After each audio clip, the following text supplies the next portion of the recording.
तो दोस्तों, किसी भी इंसान की सबसे बड़ी पहचान होती है उसका नाम। सोचिए जरा, अगर एक देश का नाम बदलकर उससे उसकी पहचान ही छीन ली जाए, उसे उस नाम से पुकारा जाने लगे जिसका उसकी संस्कृति से कोई लेना देना नहीं, हमें कितना गुस्सा आता है कि अगर कोई हमारा नाम बिगाड़ कर हमें बुलाए। सोचिए जरा, अगर एक देश का नाम बदलकर उससे उसकी पहचान ही छीन ली जाए, उसे उस नाम से पुकारा जाने लगे जिसका उसकी संस्कृति से कोई लेना देना नहीं, और उससे भी बड़ी बदनसीबी उस देश को आज़ाद हुए 75 साल बीत जाएं और उसके हुक्मरानों को कभी ये बात बुरी ही न लगे। अगर आखिरकार वो लम्हा आने वाला है जब इस गलती को शायद ठीक कर दिया जाए। जी हाँ, खबर है कि 18 से 22 सितंबर को बुलाए गए विशेष सत्र में केंद्र सरकार संविधान संशोधन कर देश का नाम इंडिया से भारत कर सकती है। अभी तो इस बात की चर्चा कई दिनों से गर्म थी, मगर राष्ट्रपति द्रौपदी मुर्मू जी के G20 देशों के प्रमुखों को भेजे डिनर इनविटेशन कार्ड पर जब प्रेसिडेंट ऑफ भारत लिखा गया तो एक तरह से इस पर मुहर लग गई। इस इनविटेशन कार्ड के सामने आते ही बवाल मच गया।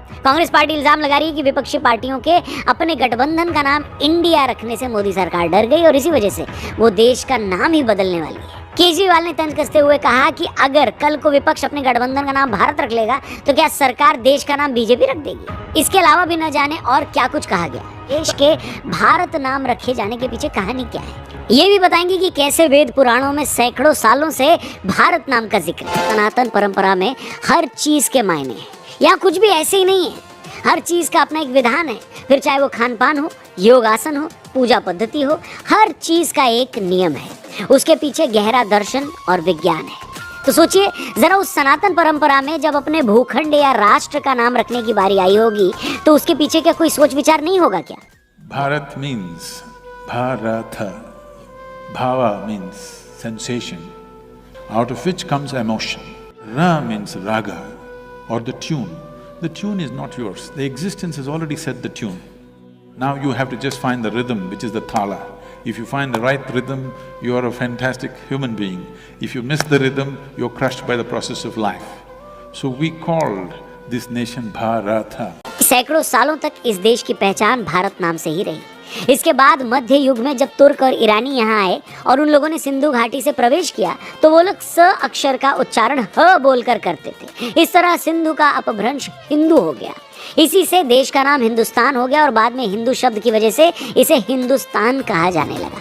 फिर जब अंग्रेज भारत आए तो उन्होंने सिंधु घाटी को इंडस वैली कहा और उसी इंडस वैली से देश का नाम इंडिया कर दिया। वैसे भी उनको भारत या हिंदुस्तान कहना मुश्किल लगता था तो उन्होंने देश को इंडिया कहा। अब सवाल ये है कि जब देश पर बाहरी लोगों का कब्जा था और उन्होंने अपनी सहूलियत, अपने कंफर्ट के बेस पर देश का नाम बदला तो हम कुछ नहीं कर सकते थे।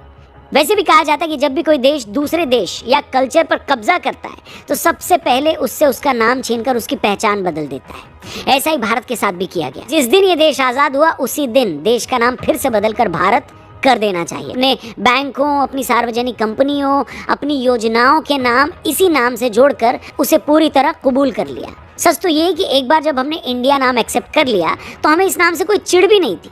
लेकिन ये भी सच है कि जब एक देश के तौर पर ओलंपिक या कोई दूसरा खेल खेलने हम जाते हैं और दूसरे हमें इंडिया के नाम से बुलाते हैं तो क्या वो इंडिया हमारी पहचान है?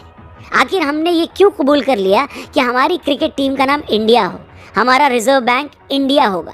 दूसरे देशों में हमारी पहचान भारत नहीं इंडिया के रहेगी। जिस देश के संगीत से लेकर नृत्य कलाओं में शास्त्रीयता है, जिसके खान पान की भी अपनी देसी पहचान है, वो एक कंट्री के तौर पर इतने सालों से उधार का नाम ढो रहा था इंडिया। दैट इज भारत में से इंडिया शब्द हटाने की बात होती रही है। मजे की बात यह है कि जो कांग्रेस आज इल्जाम लगा रही है कि उसके इंडिया गठबंधन से घबराकर बीजेपी देश का नाम बदल रही है, उसी कांग्रेस के पूर्व सांसद शांताराम नाइक 2012 में बिल लाकर इंडिया नाम बदलने की मांग उन्होंने की थी। दुनिया के सबसे पॉपुलर स्पिरिचुअल लीडर सदगुरु भी इंडिया के नाम को भारत में बदलने की बात कह चुके हैं। Did we make a mistake then in converting our name from Bharat to India? A serious mistake. BJP सांसद नरेश बंसल और हरनाथ सिंह यादव भी देश का नाम इंडिया से बदलकर भारत रखने की मांग कर चुके हैं। 2014 में योगी आदित्यनाथ ने भी प्राइवेट मेंबर बिल लाकर इंडिया नाम को बदलने की मांग रखी थी। साल 2020 में सुप्रीम कोर्ट में याचिका लगाकर ये मांग की गई थी कि इंडिया नाम गुलामी का प्रतीक है, इसलिए उसे हटा दिया जाए, और तब सुप्रीम कोर्ट ने संविधान का हवाला देकर याचिका को खारिज कर दिया था। मगर ये भी सबके सामने है कि पिछले काफी वक्त से मोदी सरकार ने एक एक कर अंग्रेजों के वक्त की कई परंपराओं को बदला है।